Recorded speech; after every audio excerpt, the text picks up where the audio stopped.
Iyi radiyo mwumva ni radiyo inkingi y'amahoro, ijwi riharanira ukwishyira ukizana kwa buri munyarwanda. Bakunzi ba radiyo nyine basuje, muri kumwe na Musabyimana Gaspard hano muri studio za radiyo nyine Bruxelles mu Bubiligi. Kuri uyu wa kane ku itariki ya mbere y'ukwezi kwa kane nahamagaye Sylvestre Nsengiyumva ari hari Bruxelles. Sylvestre Nsengiyumva wiriwe? Kabaho Gaspard wiriwe neza nawe? Sylvestre Nsengiyumva urabona guhamagaye kubera ko uri mu ba mbere ku itariki ya 9 y'ukwezi kwa kane k'umwaka ushize. Watangaye cyane uvuga uti Kagame imvugo ye kuri jenoside yakorewe Abatutsi yayihinduye, avuga ko ari amahano yagwiriye u Rwanda. Icyo gihe ni article ni nyandiko wanditse ku itariki 9 z'ukwezi kwa kane, ndayibuka ko twayisohoye mu kinyamakuru cyitwa Echo d'Afrique. Nsengiyumva Sylvestre rero naguhamagaye kubera ko ejo bundi ambasaderi w'u Rwanda hano witwa Sebashongore nawe yashushe yateye nako muri iyo ntero ya Kagame, avuga ko jenoside yagwiriye abanyarwanda bose, ko nta munyarwanda itagezeho. Ese Nsengiyumva ibyo bintu byaba ari umurongo wa leta utomoye n'umuntu usesengura ibya politiki? Ndagira ngo wongere ugire icyo usangiza abakunzi ba radiyo inkingi. Urakoze Gaspard. Koko nk'uko bivuze twese twaratangaye ubwo umwaka ushize mu matariki nk'aya ngaya nyine itariki 7 precisement, ubwo Paul Kagame yavuga disikuru nyine asanzwe avuga buri mwaka yo gutangiza icyunamo, aho yavugaga nyine akirinda cyane, yavuze iminota 3 n'amasegonda nka mirongo yose yirinda gukoresha ijambo jenoside, yirinda gukoresha ijambo jenoside yakorewe Abatutsi, ndetse ijambo jenoside ubwaryo yirinda kurivuga, akajya akoresha amagambo avuga amahano yatubayeho, byatugwiririye etc.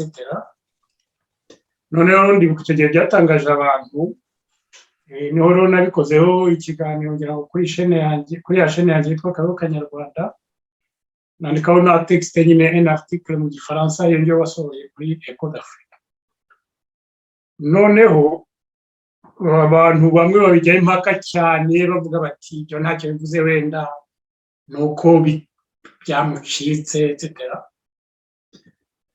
Ubwo rero mu kwezi kwa gatandatu ngira ngo Kagame yongera gukora intervention kuri za murandasi, ubanza yaraganiraga n'abajene kuri za Instagram, abajene benshi cyane baba YouTuber. Muri icyo kiganiro naho bamuvuze ibya jenoside, noneho aravuga ati nabwo ntiyakoresha ijambo jenoside, avuga ati ibyatubayeho byabaye mu Rwanda, ati nta munyarwanda utarapfushije. Buriya mbese yabivuze ubwa kabiri. Yes, ubwo bwa kabiri yabivuze. Icyambabaje ngewe nuko nta muntu wabitinzaho ko icyo gihe byari muri rya huru rya Padiri Nahimana avuga ko Paul Kagame yapfuye, abantu byose ari byo barimo, icyo kintu kirahita ntabwo nibwo bagikomata, ariko yabivuze ubwa kabiri mu mezi 2 gusa.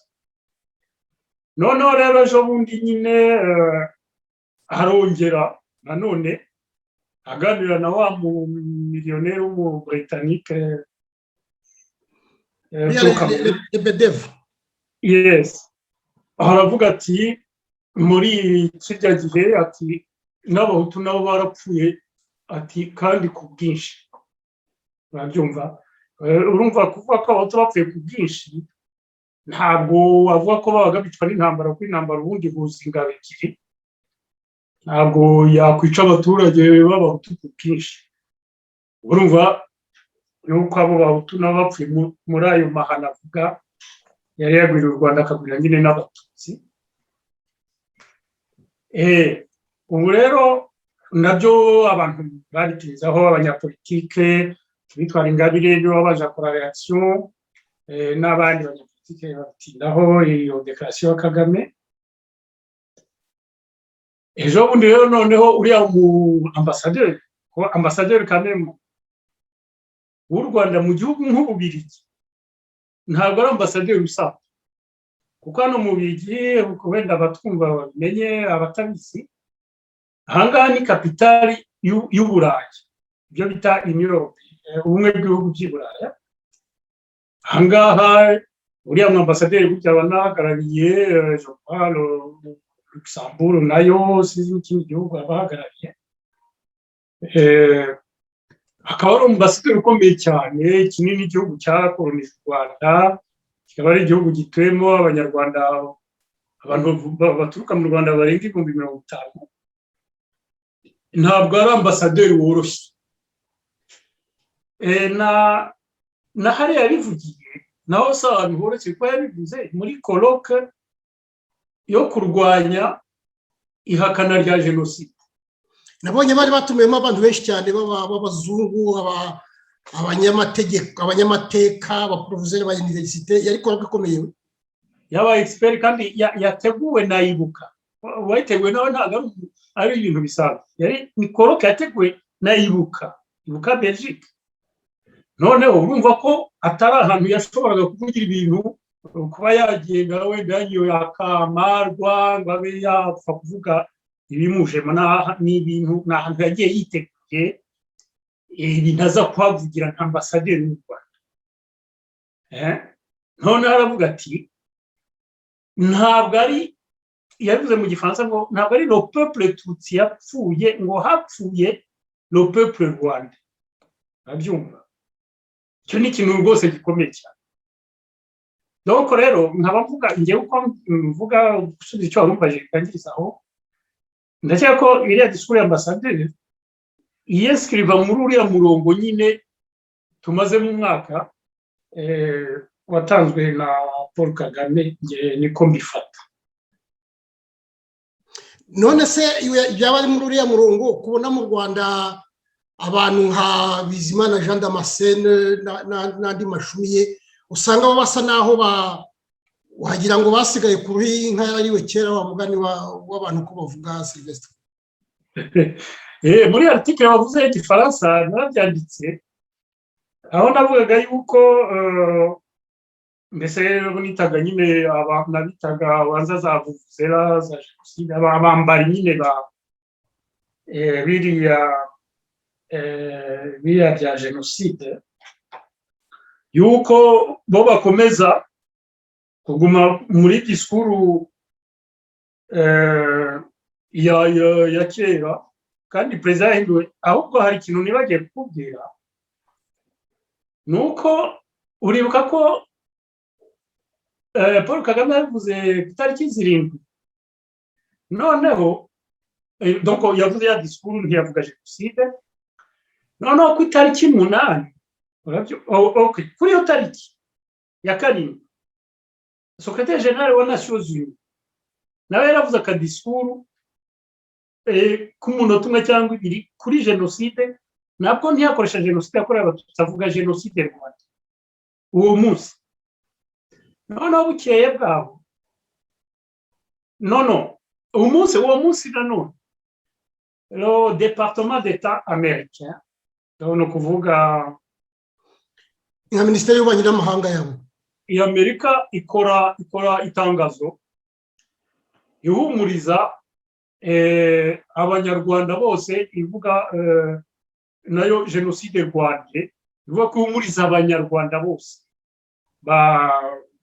iyo jenoside yabaye abanyarwanda bose noneho rero bakoze iyo text wari ministre w'u Rwanda secrétaire d'État muri ministère des affaires étrangères witwaga Nduhungirehe Olivier ahita asimbukira kuri ya texte ya département d'État arayitwita arangira ashyiraho commentaire yo kwicare yo kwigaya mbese abaha agasoko yuko bakoresha inyito itariyo yuko ntuza Nations Unies Assemblée Générale des Nations Unies yari imaze imyaka 2 yemeje ko noneho byitwa jenoside yakorewe abatutsi n'ujya yabikoze rumva ku itariki 8 ku itariki 9 Paul Kagame amwirukana avuga ngo tumuhoye yuko yivugira ibintu bye ibyo yitekerereza bitagize aho bihuriye na politike ya leta. urakeka ko aricyo yamuhoye?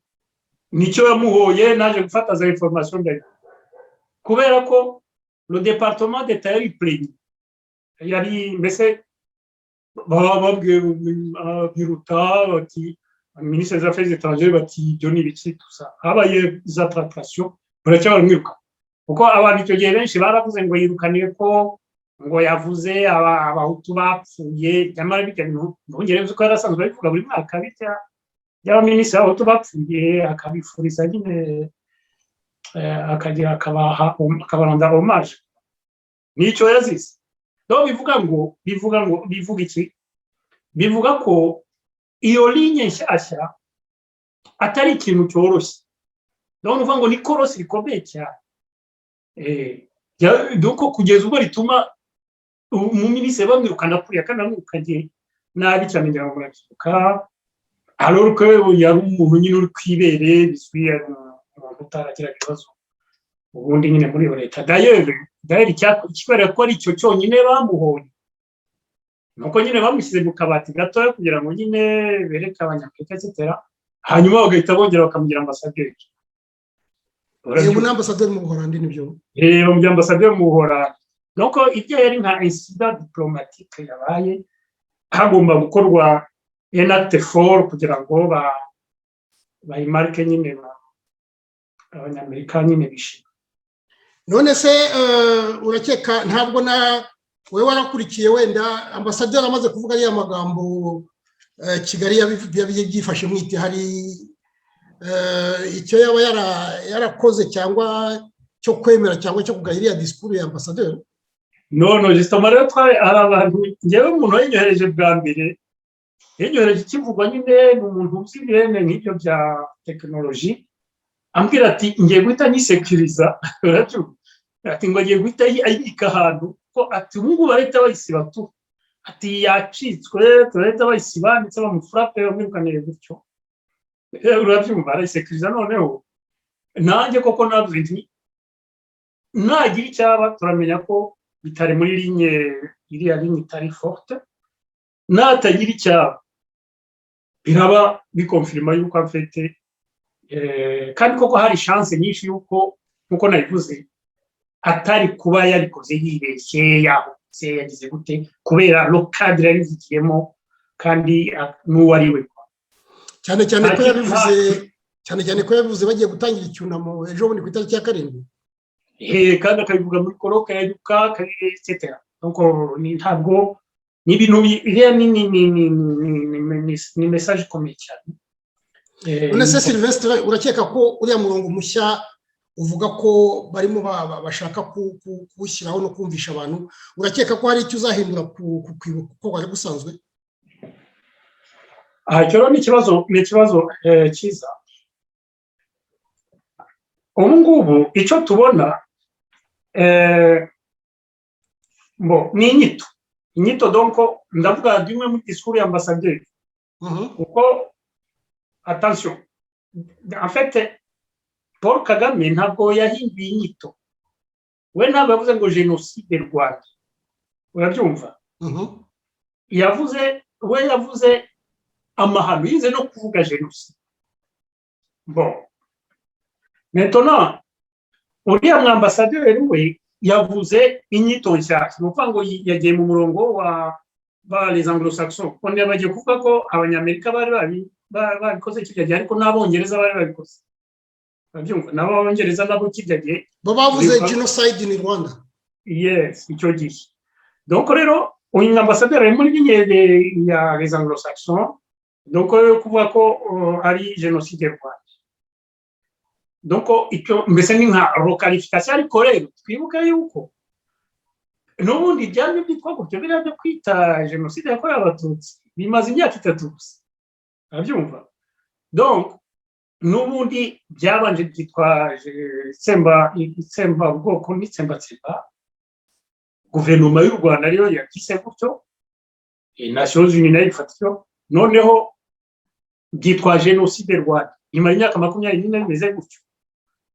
kitwa gutyo nta kintu cyahindutse ntibyabujije mu Rwanda kujya buri mwaka baserebura nyine jenoside yakorewe abatutsi byabujijwe yuko za memorial zose zirimo imitwe y'abatutsi gusa ntibyabujije yuko nuza farge donc biriya bigega bifasha byakomeje gufasha abatutsi bonyine barokotse donc les politiques ntibyanabujije yuko urukiko rwa Arusha rucira imanza abahutu gusa etc. donc kuba byaritwaga kuba bongeye bakagaruka kuri iriya mvugo ntabwo ari byo bishobora guhindura fondamentalement la politique uko imeze la politique ahubwo nge uko ntekereza inzira hari biracyakomeza niko ntekereza kuko nkuko nari bikubwiye Kagame ibyo yavuze we yirinze kuva jenoside haba mu kwa kane haba mu kwa gatandatu hanyuma arangije avuga ko n'abahutu bapfuye ubu rero nge nkeka yuko abo ngaba nyine yaba ambasaderi uriya yaba n'abandi barya bose bavuga yuko basigaye ku ruhu etc baracyashakisha icyo Kagame ashaka agomba kuba atari yakomunika neza kereye umango avuga ati voilà dore ibyo uko tugiye kurokarifiya ibyabaye dore uko tugiye kongera kubyita ibyabaye kugira ngo tubyumvikaneho ntabwo arabikarifiya nawe uko nkeka aracyakora bya bindi bita ajya mu gifaransa byita muki biriya byo gutera nk'ibuye mu gihugu kugira ngo donc nawe aracyagendagaho atesta aravuga ati reka ndebe uko bimeze se nubakubita ikintuza ndebe uko babigenda ndebe abaresika uko barejisa ndebe abandi batutsi uko barejisa au niveau interne ndebe au niveau externe ukuntu abantu babifata noneho menye niba nakomeza nkajya plus loin cyangwa se nabampagaritse nkabanza nkakonscientiza abantu kwigisha burya bute gusobanura munsi y'ameza tusa ya niko nkeka ariko ikigaragara nuko Paul Kagame ashobora no kubabona kubera iyi pression y'abamukwege yabiya bya mapping report kubera na pression y'abo banglo-saxon abantu byabajigire ibintu byose biri kuba byerekeye jenoside kuko génocide en fait ni vraiment nkuko nigeze kwivuga yabaye inkingi mwikorezi y'ingoma nshyashya nyine ya FPR ku buryo abantu bose bafite ikibazo na FPR bafite ikibazo na Kagame aho niho bajya gukubita ko bazi ko ariho hantu nyine ingoma ishingiye alors ngubu ndakeka ko turi bikorosi rikomeye yuko abakubita bamaze kuba benshi noneho Kagame nawe arimo gushakisha uburyo wakwipozisiona kugira ngo umuntu yasohoka muri icyo kintu ya nkingi mwikorezi itaguye ngo noneho regime ye iguye yose ku buryo eventuellement iyo nkingi mwikorezi yayisimbura urumva akayisimbura ko igisenge kikaguma ariko inkingi mwikorezi uyikuyeho inzu yagwa ni ukuvuga ko ariko ari ukuntu aba respect batari wisumika gato winjizamo indi urabyumva okay winjizamo indi noneho ikazafata cya gisenge ariko igisenge ntikigwe nkeka rero ko ari ibyo ngibyo ari donc kugerageza kubona requalification ya biriya bintu ku buryo abantu abahutu bari frustrated kubera yuko justement akabaro kabo katari reconnu iyo pression ikagabanukaho gato ariko nanone bitarakaje cyane abatutsi cyane abarescape noneho eventuellement hakaba ikintu kimeze nka requalification régionale ku buryo nawe uriya abanyekongo n'iya muvuma yabamukwege yiro tuva muri icyo kintu noneho eventuellement wenda ndagiriza aho ngaho byaba ngombwa byaba bisaba sacrifice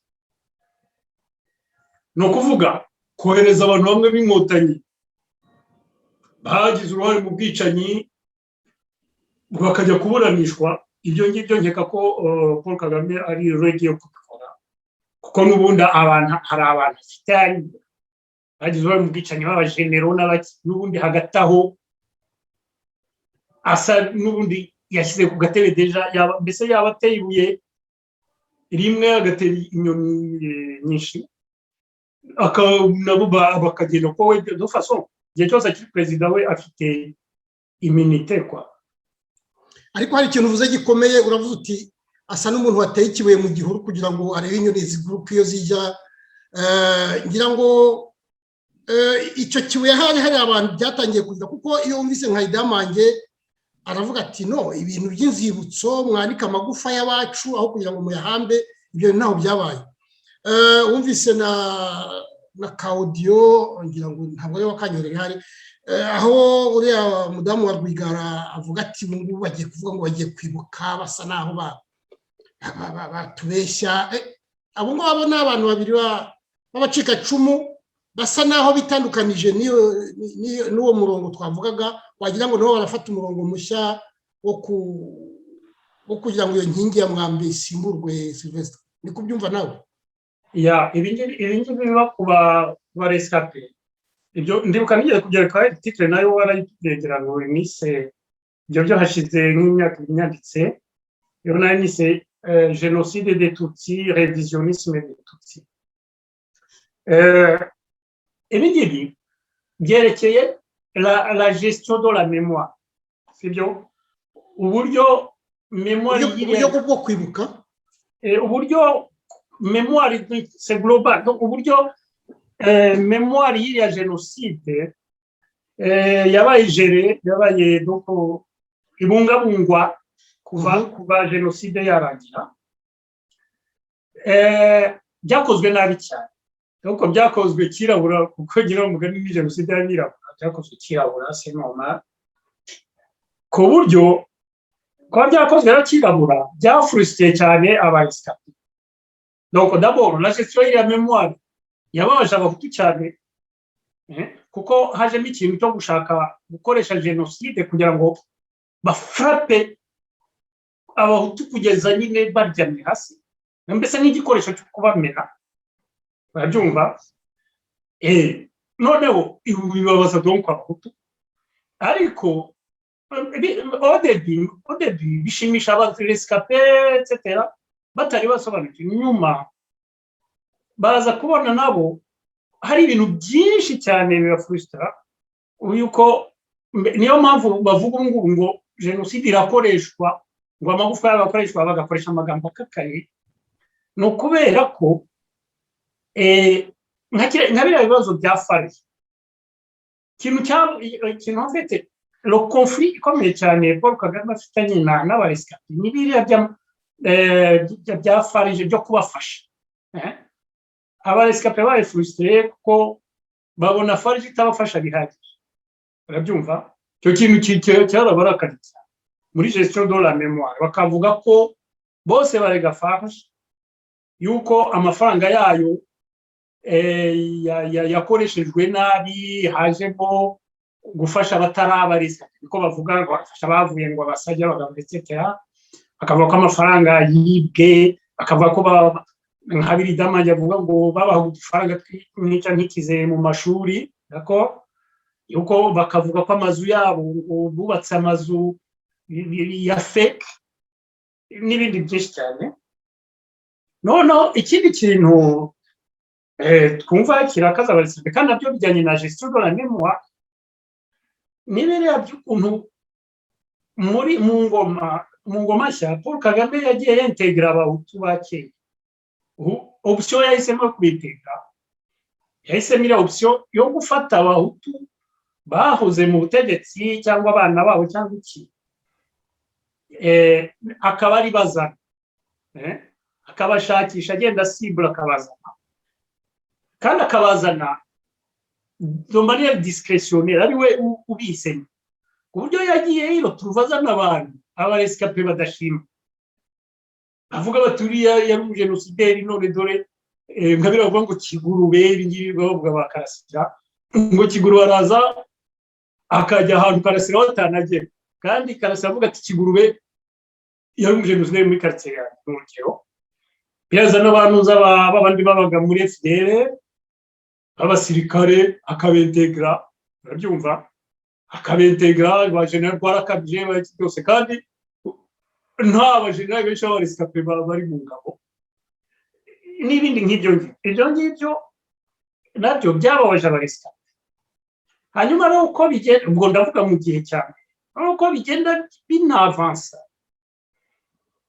abaresikape ubu ikintu bavuga bati banaduteranije nabo twabanaga b'abahutu urumva kuko ibyo koko byarabaye yuko bari abaresikape intambara irangiye kubera ukuntu bari bashyushye n'iki byose n'abariya nyine donc les classiques b'inkotanyi babashyushya hari ukuntu bahemukiye abahutu batanakoze jenoside urabyumva vraiment byabayeho cyane abanyuma n'ababahishe bakabarega muri gacaca bakababeshyera bakabafungisha bakabambura ibintu byabo noneho bitera la fracture iri kreza ibyo rero nabyo uko imyaka ishira bigenda bibababaza kuko bavuga bati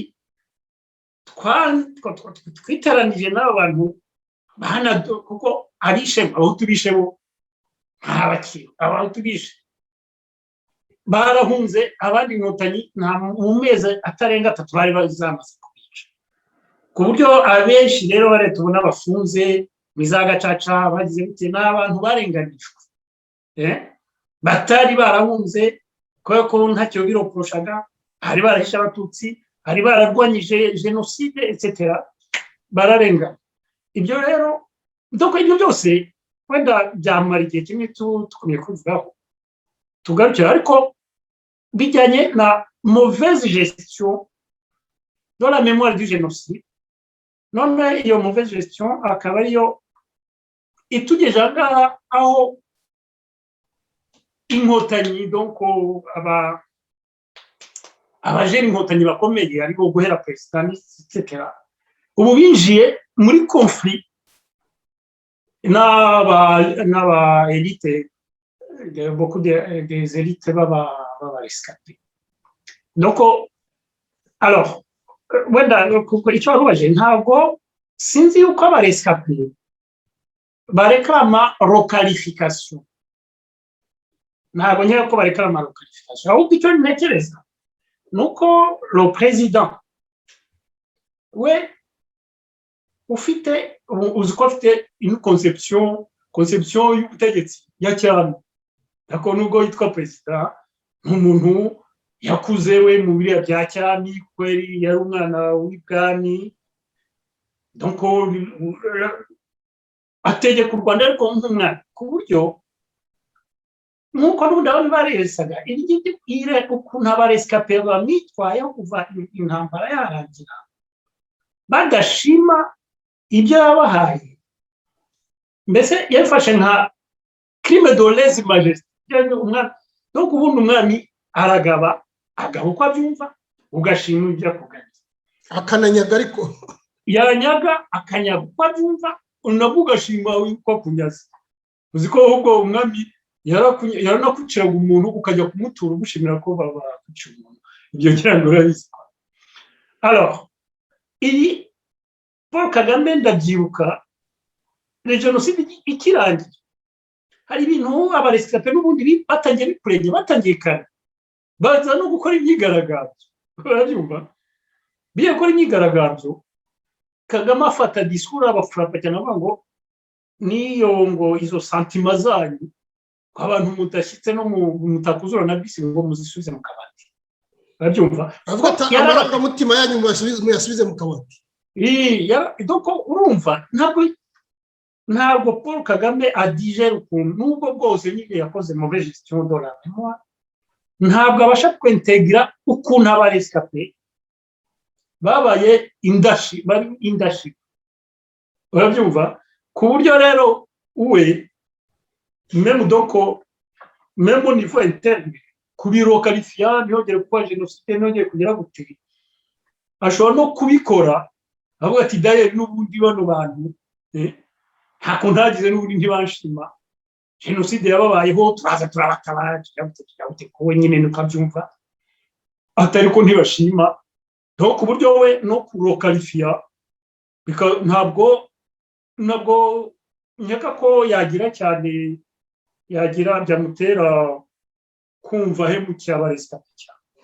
Hari ikintu bakomeje gusubiramo cyitwa la mauvaise gestion de la mémoire, ni ukuvuga ko batacunze neza ibyo bintu byo kwibuka abatutsi bazize jenoside. Urakeka ko nka Kagame iyo avuga tumva ibi bintu ni ibyanyu, nimwe mwakorewe jenoside, ngewe mvuye i Bugande maze gufata igihugu, iyo ategeka nka manda imwe agakora ku buryo habaho umuresikape w'umututsi wo mu Rwanda wakorewe jenoside akaba ariwe agira perezida, ibyo bintu wita ko bacunze nabi uko bibuka uko bacunze iyo jenoside byari gukunda umuntu akoze ikintu kimeze nko kugereranya?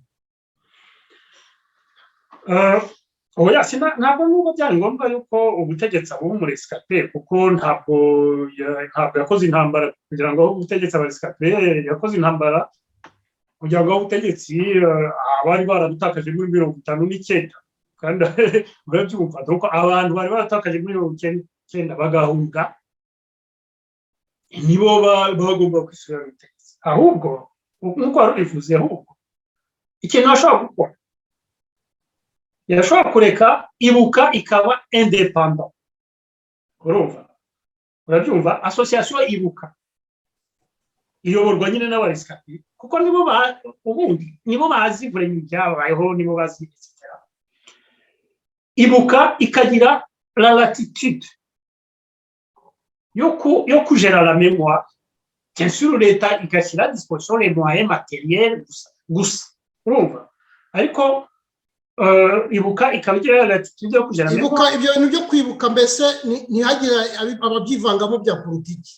Ntihagire politiki ntikivangemo, bikaba ibintu bya société civile, association ibuka n'izindi association z'abaresikape ko burya zirahari nyinshi zitaribuka, akaba arizo bifata nsha n'ikigega na kiriya kigega kikaba ibuka akaba ari kijera n'izo association.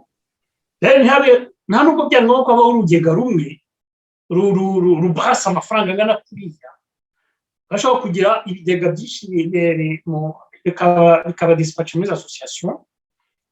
Bien sûr ntabwo ko ni kirabura ntabwo bari kugera memoire ya jenoside nkuko abayahudi bajeri yashobora turabirabura nyine, ariko nibura byari kuruta nuko nka instrumentalisation politique yari kuba nkeyaho gake urumva, kandi nicyo kibazo burya gikomeye kuko en fait l'instrumentalisation politique niyo itera revisionisme. Kuba bakoresha politique n'igituma abantu bumva bashaka kureviza gupfobya, urabyumva, kuko uburyo amateka bayavuga, niba bavuze par exemple bakavuga ngo bagosora, kuriya bavuga ngo bagosora niwe wahanuye indege kubera ko umuheza ngo kugira ngo babone uko bakora jenoside ko Habyarimana atayishaka, iyo akaba ariyo ariko babivuga. Birumvikana yuko ibyo bintu bibangamiye bagosora, kuba ayo mateka yanditswe bigambiriye bagosora bibangamiye abamukomoka ku buryo bumva bashaka kupfobya iyo narrative, bumva bayirevisa bakavuga bati ntabwo ari uko byagenze, urabyumva, ati suko byagenze ndayo urukiko rwarusha rwamvanye cyaha cye. Ibyo ni byo bita gupfobya. Donc rero ko nkeka iyo bifatwa na za association société civile ibuka n'iki byose ntabwo ariyo yari gukenera ko instrumentaliza politiquement jenoside ngo kugira ngo babashe kurenforcer ubutegetsi, kuko ntabwo babaga ari guverinoma, ntibabaga ari ubutegetsi bwari kuba bufitwe na FPR, bufitwe budominwa n'abantu bavuye hanze, noneho ibya jenoside bidigere par ibuka. Sylvestre wakoze, ariko mu kwanzura ndagira ngo nkubaze, wakwanzura utubwira mu busesenguzi bwawe buriya uko ubibona nyuma y'amagambo ya Kagame, nyuma y'ari amagambo ya ambasaderi Sebashongore, buriya hagiye gukurikiraho iki? Umuntu abishyize mu busesenguzi, Sylvestre, urabona hagiye gukurikiraho iki?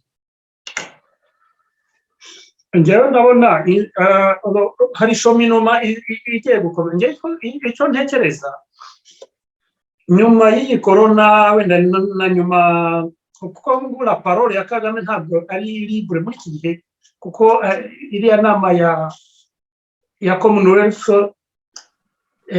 donc ituma muri iyi minsi Kagame arakontorora disure cyane y'inama izanye.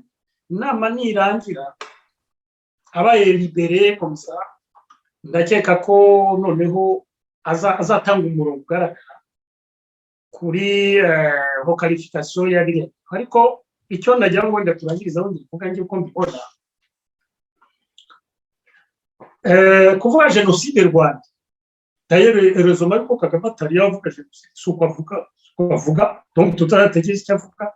Ariko njye jenoside Rwanda burya numva nabyo atari qualification nziza, nuko nari bikubiye d'ailleurs yiswe gutyo pendant longtemps, ariko ntacyo cyari. Jenoside Rwanda mu Kinyarwanda buriya ni jenoside yakorewe abanyarwanda bose. Voilà. Suko byagenze ntabwo njyewe uko mbona, kandi nizere ko Kagame nawe azajyana muri iyo sense. Icyo azabona uko abyita simbizi, ariko hari hakwiye kuboneka qualification nshyashya iranda konte y'uko byagenze, uko twebwe abanyarwanda tubizi, kuko twebwe twarabyexperimense, nibyo twahagaze. Uko byagenze nuko habayeho groupe y'abantu bari bafite ingufu muri zone bakontorora, bakafata icyemezo cyo kumara abatutsi, groupe y'abantu b'abahutu. Noneho muri akaba groupe y'abantu b'abatutsi muri zone bakontorora, bafite ingufu, bafata icyemezo cyo kugabanya abahutu. Urabyumva nuko byagenze. Alors njyewe uko mbona, kuko u Rwanda rurimo abahutu n'abatutsi, ukabona hari n'abantu b'abanyamahanga bafite nationalité rwandaise nk'abahinde n'iki. No kuvuga ngo jenoside Rwanda ni forte itari yo, suko byari habaye ubwicanyi bw'akamere bwakorewe abatutsi muri zone ya controlwaga n'ingabo za leta za guverinoma y'abatabazi. Haba ubwicanyi bw'akamere bwakorewe abahutu muri zone ya controlwaga. Nibyo il faudrait ko haboneka ikintu, inyito abantu iranda konte y'ibyo, kugira ngo noneho n'abahutu bwabo nabo babashe kwibuka souffrance ibe reconnue. Urabyumva? Akababaro kabo nabo kugira ngo kumvikane neza, nako kumvikane, ndetse wenda n'abarescape iyi frustration bafite nabyo bibe revisité kugira ngo igabanuke, kuko hawi n'abarescape b'abatutsi ntabwo bishimye, bari kibazo la mémoire, donc twongere no tujare buniki éventuellement noneho na leta ishobora no kubyirotiramo, ikabyirotiramo noneho igakosora amakosa yakoze mbere, ikabyirotiramo noneho abahutu n'abatutsi muri société civile bagahabwa la latitude yo kumanaginga la mémoire y'iyo requalification y'ibyatubaye. Sinangombwa ko byitwa jenoside rega, bishobora no kwitwa ukundi. Icyangombwa nuko kiba biranda konte ya za massacre zabo. Urabyumva? Murakoze Sylvestre, reka gushimire. Nongere nibutse abatwumva n'ejo nabisubiyemo ko jenoside yakorewe abatutsi ariyo nyito ihari, ariyo yemewe. Sylvestre, urakoze kuba wabonetse ugakora irisesengura. Nongere ngushimire. Ngaho naho utahanzongera gushake nkurikije wenda iby'abantu za comment, ibyo bazandikaho kuri iki kiganiro, kugira ngo twongere ducumbukure wenda. Karo Gaspard, à bientôt. Au revoir. Au revoir, Pascal Nziza.